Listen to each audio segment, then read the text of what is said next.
Hello all, welcome to jobs pro official. ఈరోజు మనం Visakhapatnam port authority నుంచి వచ్చిన ఒక తాజా జాబ్ నోటిఫికేషన్ గురించి అయితే పూర్తి వివరాలు తెలుసుకుందాం. ఇందులో మనకి senior deputy chief accounts officer అనే పోస్ట్ కోసం రిక్రూట్మెంట్ అయితే జరుగుతుందండి. ఇందులో మొత్తం ఒకే ఒక్క వేకెన్సీ ఉంది. ఈ జాబ్కి శాలరీ 80,000 నుంచి 2,20,000 వరకు ఉంటుంది. అదనంగా చూస్తే DA, HRA, medical gratuity, pension వంటి బెనిఫిట్స్ కూడా ఉన్నాయి. క్వాలిఫికేషన్ విషయానికి వస్తే CA లేదా CMA చేసిన వాళ్ళు మాత్రమే అప్లై చేయాలి. ఫైనాన్స్ లేదా అకౌంట్స్ ఫీల్డ్లో కనీసం 12 years ఎక్స్పీరియన్స్ అయినా ఉండాలి. వయసు 42 సంవత్సరాల లోపే ఉండాలండి. పోర్ట్ ఎంప్లాయీస్కి 55 years వరకు రిలాక్సేషన్ అయితే ఉంది. సెలక్షన్ ప్రాసెస్లో రిటర్న్ ఎగ్జామ్ మరియు ఇంటర్వ్యూ ఉంటాయి. రిటర్న్కేమో 85% వెయిటేజ్ ఉంటే ఇంటర్వ్యూకేమో 15% వెయిటేజ్ అయితే ఉంటుంది.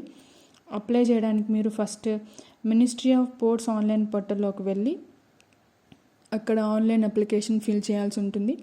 ఆ తర్వాత ఆ అప్లికేషన్ ప్రింట్ తీసుకొని ఆ ప్రింట్తో పాటు అన్ని సర్టిఫికేట్స్ అటాచ్ చేసి పోస్ట్ ద్వారా అయితే పంపాల్సి ఉంటుందండి. మీరు సెండ్ చేయాల్సిన అడ్రస్ నేను కింద డిస్క్రిప్షన్లో అయితే ఇస్తాను.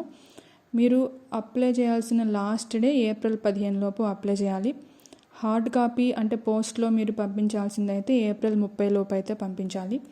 లేట్ అప్లికేషన్స్ లేదా ఇన్కంప్లీట్ అప్లికేషన్స్ అయితే యాక్సెప్ట్ చేయరండి. ఫస్ట్ మీరు పోర్టల్లో అప్లై చేసిన తర్వాత మాత్రమే అది ప్రింట్ తీసి మీరు హార్డ్ కాపీ అడ్రస్కి అయితే పంపించాల్సి ఉంటుంది. ఇదైతే పూర్తిగా అవుట్సోర్సింగ్ కాదండి, ఇది high level central government job. Application link నేను డిస్క్రిప్షన్లో ఇస్తాను. ఇలాంటి లేటెస్ట్ జాబ్ అప్డేట్స్ కోసం ఛానల్ని సబ్స్క్రైబ్ చేయండి.